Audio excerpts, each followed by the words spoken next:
Hello everybody. First of all, let me apologise for not being able to be in Birmingham in person. Unfortunately, I have to be in London for parliamentary business. But I wanted to send this message of support for Project Shanaz and for everything you are trying to achieve. The PREVENT programme, of which Project Shanaz is a part, is vital to the safety of our communities and to the security of our country. Now, in the past, PREVENT has had some success, but it has not been perfect. And that's why I ordered a review of the PREVENT strategy to make sure it is as effective at fighting terrorism and extremism as possible. So the new strategy explicitly tackles all forms of terrorism, as well as the non-violent extremism which can lead to an atmosphere in which terrorist views can spread. If organisations do not support the fundamental values of democracy, human rights, equality before the law and participation in society, then we will not work with them and we will not fund them.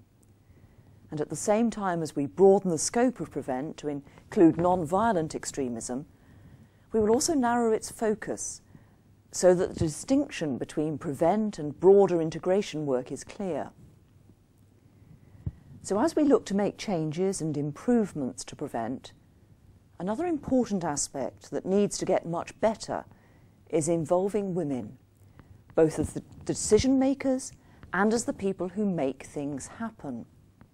Now, as both Home Secretary and Minister for Women and Equalities, I've long thought that women can play a much greater role in countering extremism, radicalisation and terrorism.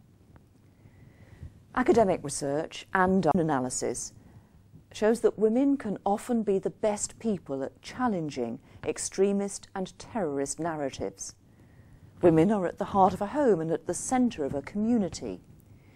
You can calm confused young minds, you can support the vulnerable, you can teach and inspire the next generation.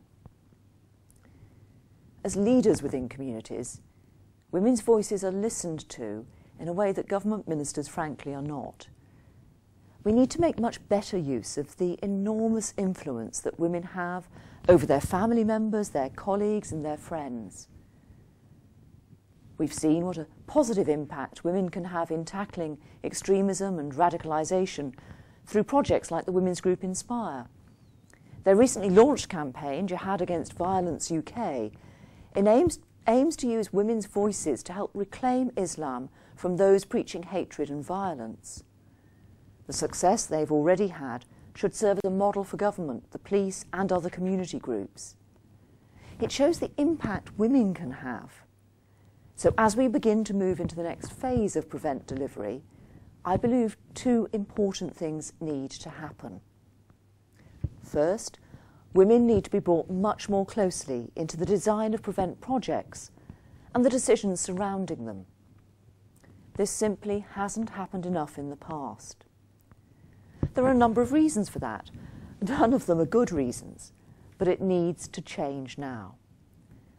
The second thing that needs to happen is that with projects now established and with an emerging understanding of what works, we need to stop reinventing the wheel and to start embedding and spreading best practice. That's partly because getting PREVENT right is so crucial to our safety, and it's partly because in these tough financial times, we need to make sure every penny spent is being put to good use. So if you've got a good idea, then let's tell your colleagues about it. If you've tried something and it's not quite worked, let's make sure that others can learn from your experience. And if something's been successful in one part of the country, let's replicate it in another.